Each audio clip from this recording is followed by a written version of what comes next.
Hello and welcome back to Spinalcast. I'm your host, David Stevens, and joining us today is Lydia McComas.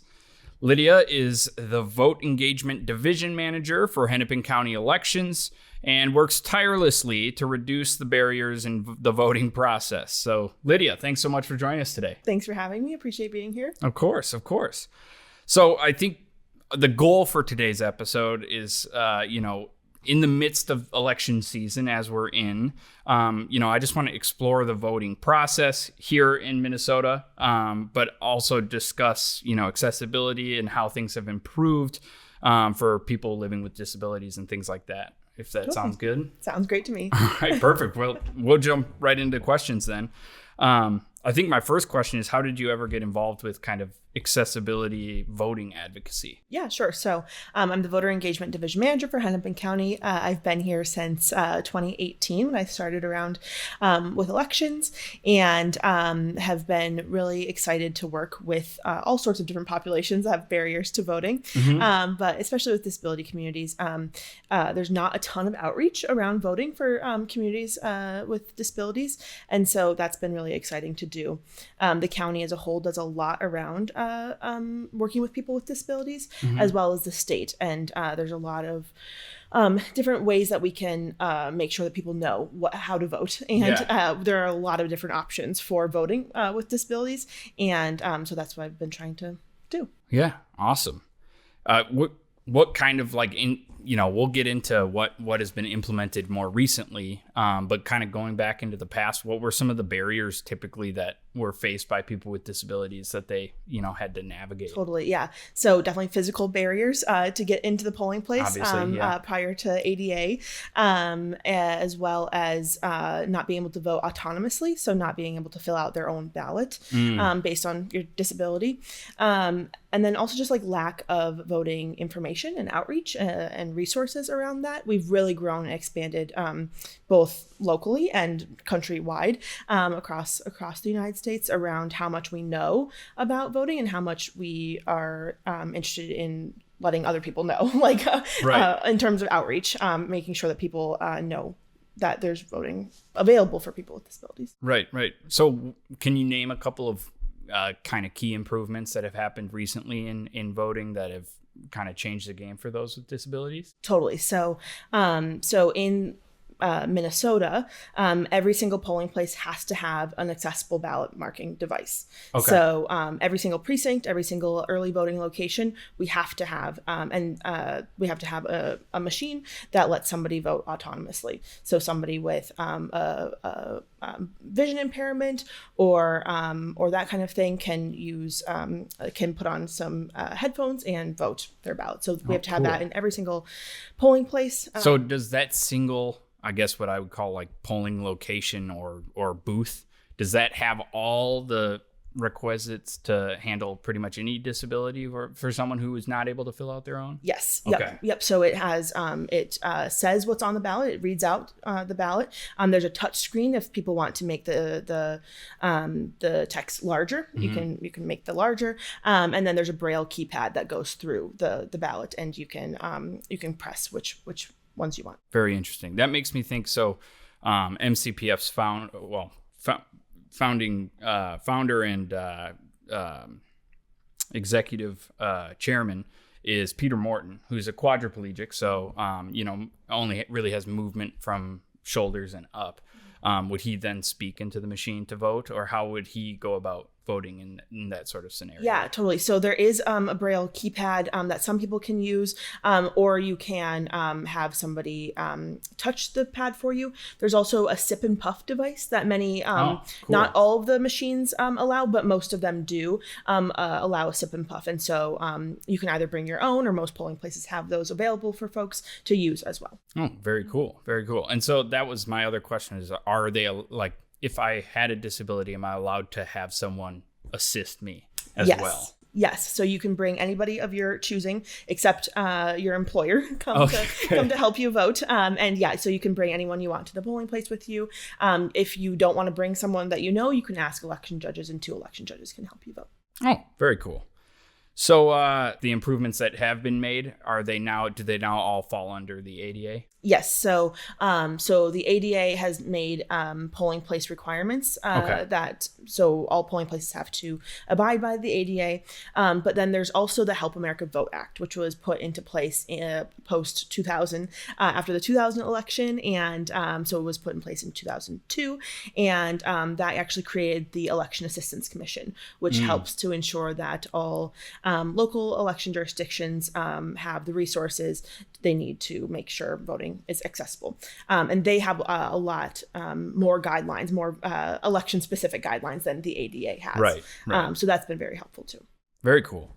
So, we kind of alluded to it in the conversation so far, but, disabilities have such a wide range for people. And you kind of have no idea what the difficulty might be for somebody. And we talked about the booth having all the different options for a lot of different people. Are there any disabilities right now that you know of that really are have not been looked into yet or have not really been addressed? Not that I know of, but if there's people out there who know of disabilities or who are having a hard time accessing voting, let us know. We do try to make sure that all disabilities are addressed. All people with disabilities have access to the polling place and to voting. There are lots of different ways that people can vote. If you can't come into the polling place for whatever reason, maybe you're sick on election day, you can curbside vote in Minnesota. So you can you can vote from your car, which is great. A brand new way for people to vote in Minnesota is the accessible absentee ballot. So an absentee ballot can be emailed to people with print or vision disabilities, and they can use a screen reader to actually fill out that ballot and then print it and send it back to us. Oh, very cool. Which is super exciting for people to be able to do that. Before, they would have an absentee ballot, but it would be just a piece of paper, and that's not very accessible. So that's awesome, and people have been taking advantage of that.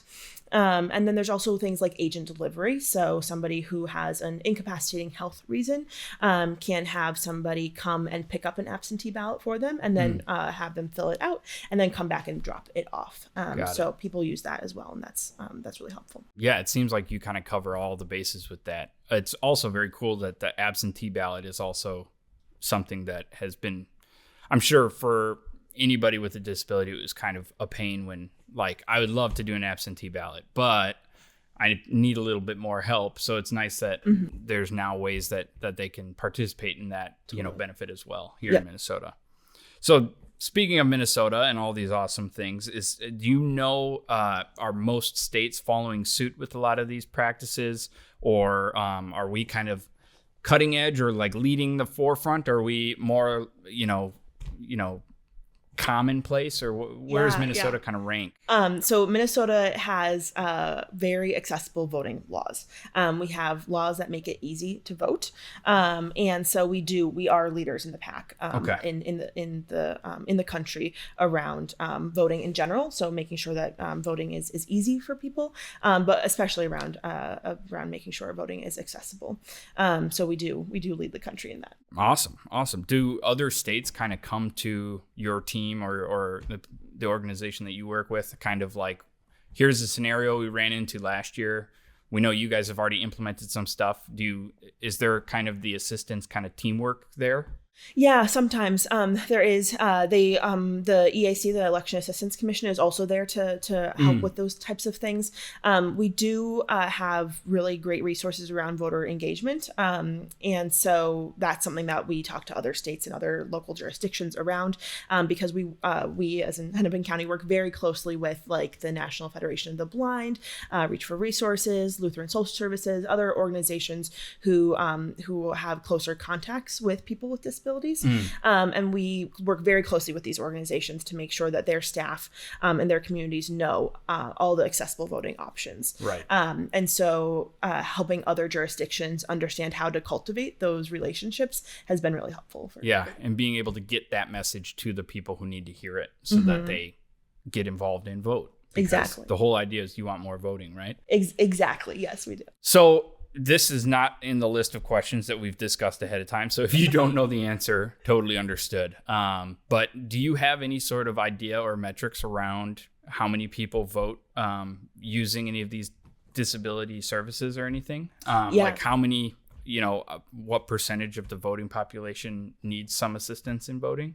Yeah, I think it's is it maybe like 20% of people have disabilities that require this type of assistance. Or some type of assistance. Any type. So it's important to focus on this type of thing. I think around 61 million adults have disabilities in the country. And there was a study that Rutgers did in 2020 that asked people about the barriers that they face. And they found that 11% of people with disabilities still face barriers to voting, which is high. And that's the highest percent of people who face barriers that they studied. Of all of the demographics that they asked, that was the highest community that faced barriers. Well, and I would assume part of that too is, very likely that they don't fully know what is available, in their given jurisdiction. And so back to your point of, getting able to communicate all the things that have been put in place for them, that they might not have been privy to before their injury or something. I wouldn't know unless someone reached out and said, you can still vote. This is absolutely a thing you can still do. We just do it slightly differently now. Totally. So that's very cool. And as far as not having that question prepped beforehand, that was a very good answer. I mean, you referenced Rutgers and everything. That was great. So do you have like a single story or an ideal scenario in your history in which someone with a disability was like blown away by kind of the advances that your team has made in the voting process? Yeah. So when I was preparing this question, I was sort of trying to think about this, especially around COVID, around 2020. Oh, yeah. And so not necessarily somebody who has a physical disability, but people who were sick or on election day. And so people could use curbside voting. And that was a way to keep everyone healthy and safe. And that's available to anybody, whether you have a disability or whether you're sick on election day. And so that's something that we sort of made sure that people in Minnesota knew about for leading up to 2020 to make sure that our poll workers were safe, especially. And so now we hear a lot more people know that that's an option. So that's really exciting. We also get people all the time not wanting to tell anybody who they're voting for, which is great. That's their right. It's your right to not to vote autonomously, and so it's great to be able to show them that there's these tools to do that. Right, and that's, I think, another great point because, I had in my back of my mind before we started having this conversation, I was always thinking, well, you just need someone with you to help and then vote with you, but that does kind of ruin that privateness or the ability to do it on your own, I think, is huge. And be able to have your own opinion and not have someone, whether or not if they're close to you, they're not going to judge you, but you just also don't want necessarily everybody to have to know what you're voting for and how you're voting. And so that's huge. That's super cool. I guess, what would you say your vision for the future of voting is? I know you've obviously made quite the amount of strides since 2018 when you started. Do you have kind of like a goal for what you'd like voting to look like going forward? Yeah. I'd love for everyone to know about all the options for voting, that they can vote autonomously, and I would like other election administrators to know that this is a community to reach out to, because it is our job as election administrators to talk to voters, talk to communities, talk to organizations about all of these options, because there are options for people to vote autonomously. Right. Awesome. So this is a question, again, not on the list, that comes to mind. We just had the primary election last night? Yeah. Last evening. So I got chatting with my wife about it. We both voted, and one of the things that she brought up, which I think it's a great point, is when you live a life like the way we do. I read a lot of the news, and I try and pay attention, but I don't know every name on the ballot, and I don't understand who's standing for what and all that sort of stuff. And I think there's always been this need for almost like cramming, like study cramming on all the information about the candidates before you go in and vote. And I guess my question was, has the electoral office put any thought into like how they could present some really basic information so people get a better grasp and feel like they're going in and making educated decisions? Yeah, totally. That's something, knowledge of candidates is something that people ask for all the time. That voters often feel like they need to know exactly what each candidate stands for, which is great. And we support that, of course. And so that information is available on the candidates' websites, what we make available when you look at your sample ballot online. So we suggest that. Some of our community organizations hold candidate forums, which is great. But we also want to remind voters that in Minnesota, you are allowed to bring your phone into the polling place with you. I know sometimes when there's random judges, sometimes I bring notes for myself on like who is that which again? judge is that? Exactly, yeah. So you can definitely do that. You can bring a sample ballot into the polling place with you. But yeah, I'd suggest looking at their websites prior. Okay, great. So I think we're covering pretty much every question I've got here. I do have one more. I guess for those in our audience who maybe are recently injured or have been living with a disability and haven't voted for a while or are looking to vote, is there anything about the voting process that you think is worth talking about that we haven't already? Yeah. Well, I would just say that you have the right to vote.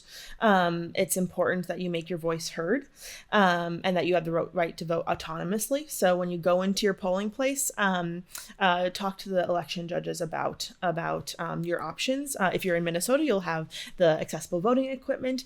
If you're in another state, just check with your election judges. But that us as election administrators, we're here for you, for the voters. Right. So if you don't know what's going on in your jurisdiction, call up your election administrators, send them an email, figure out what options are available to you. There's lots of community organizations out there working to make sure that you have the information that you need to vote. So they're good partners too. How would I go about getting the information to, call up my, election official or whoever it is? How would I get to that information? Yeah, usually it's online. So, so in Minnesota, the Secretary of State's website has all the contacts for all the counties.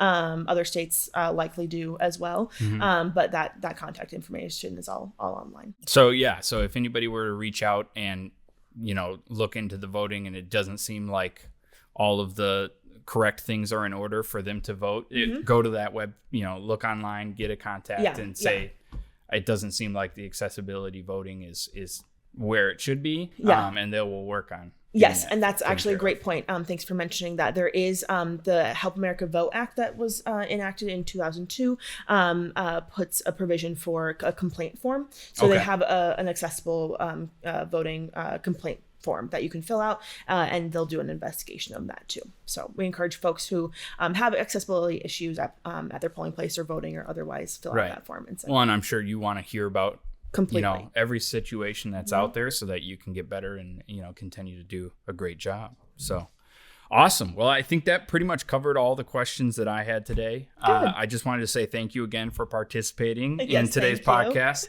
The work that you do makes a massive difference in many people's lives, I'm sure. But the SCI community is absolutely grateful for people like you and your efforts. So thank you. Really do appreciate it. Thank you. I appreciate it. Everybody who's watching or listening at home, if you're watching on YouTube, I urge you to subscribe, give us a thumbs up, leave a comment, that sort of thing. If you're listening on your favorite podcast platform, you could always give us a follow. That also helps as well. But other than that, Lydia, thank you again so much. Thanks for having me. Please go vote. Yes, go vote. Thanks, everybody.